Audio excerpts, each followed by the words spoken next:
The lilies trembled in my hands the moment he said it. Celine Hart, Adrian declared, his voice cold, clipped, rehearsed like a line he had practiced in the mirror. Your time here is over. It was his first day as CEO. His first morning. In the glass throne room he had clawed his way into. The sun cut sharp lines through the floor-to-ceiling windows, reflecting off the chrome edges of his new desk. He looked immaculate in that suit, the kind of suit that made him look taller, broader, more powerful. I recognized it as tailored, subtle stitching along the shoulders, sleeves shortened perfectly to expose just the right amount of cufflink. He had been planning this moment for a long time, and here I was, standing across from him, a bouquet of lilies in my hands. White lilies, a tradition in our company to welcome a new leader, a symbol of respect, of loyalty, but to me, they were something else entirely. I placed the bouquet on the desk between us. The stems dripped onto my fingers, cold water sliding like a blade. In that instant, I realized this wasn't a dismissal. It was a ceremony, a ritual sacrifice. And I was the offering. Adrian leaned back in his new leather chair, his hands folded, his gaze steady. There was no hesitation in his eyes, no trace of the boy I had once known. 4 years earlier, his handshake had been uncertain, almost awkward.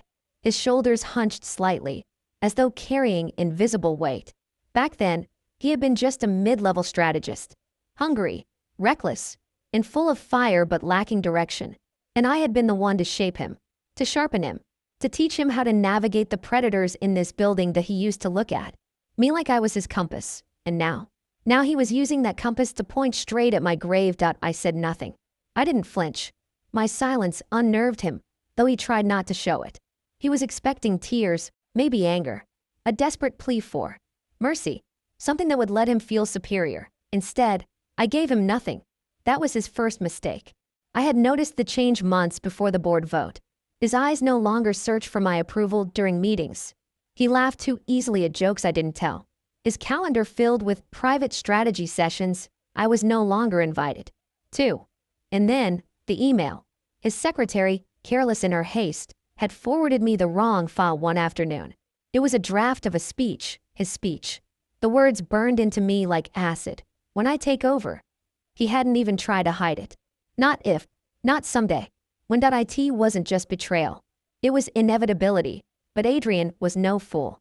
He didn't betray me overnight. He bled me slowly.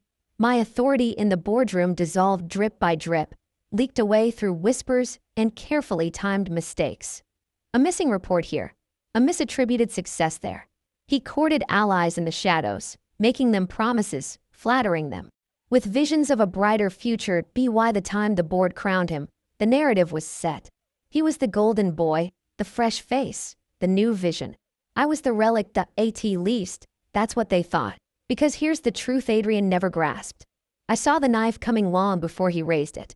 And while he was sharpening his blade, I was sharpening mine. My plan began with silence. That I didn't fight the rumors when they spread through the corridors like smoke. I didn't protest when my name vanished from reports I had written. I let them believe I was tired, finished, irrelevant. I let Adrian believe I still trusted him. And while he was busy building his throne, I was digging the trapdoor beneath it. 2 days before his coronation, I met Victor Hahn for dinner. Adrian believed Victor was his strongest ally, a wealthy investor who had publicly endorsed him during the board campaign. Adrian thought Victor was in his pocket. He wasn't. Over candlelight and the quiet clink of silverware, I slid a file across the table. A contract Adrian had signed 3 months earlier. Reckless, overvalued, a flashy acquisition deal designed to make him look bold. But buried deep in the fine print was a clause, one Adrian hadn't noticed, that bound him personally to the losses if it collapsed. Victor's eyes gleamed as he flipped through the pages. His lips curved into the kind of smile predators make when they smell blood. Why are you giving this to me? He asked softly. Because loyalty deserves repayment. I said that he didn't ask further. He didn't need to. The next morning, while Adrian was practicing his victory speech, I walked into HR. On his desk pile, days earlier, I had slipped a severance contract, one he had signed without reading in his arrogance. It guaranteed me not only a golden parachute, but full retention of my company shares. That he thought he was cutting me out of the story. In reality, he was handing me the trigger to end his. When Adrian dismissed me, I only nodded. No tears. No begging. I placed the lilies on his desk like a gravestone marker and left without a word. The board applauded his decisive start. His secretary whispered congratulations. Adrian believed the empire was his. But arrogance is a fragile crown. The very next morning, I was in my apartment when the knock came. It was Marissa, Adrian's secretary. Her cheeks were flushed, her breath uneven, eyes wide with panic. "Celine, you need to see this." She thrust her tablet into my hands. Headlines screamed across the screen. Adrian Cole's reckless acquisition sends stock into freefall. Charts bled red. Investors flooded out like rats from a sinking ship. Victor leaked it, she whispered, as if afraid Adrian himself might hear. That I sipped my coffee slowly, letting the warmth spread through my chest. For the first time in months, I felt calm. Adrian thought his victory was complete. But victory built on arrogance collapses under its own weight. 1 week later, the board convened an emergency session.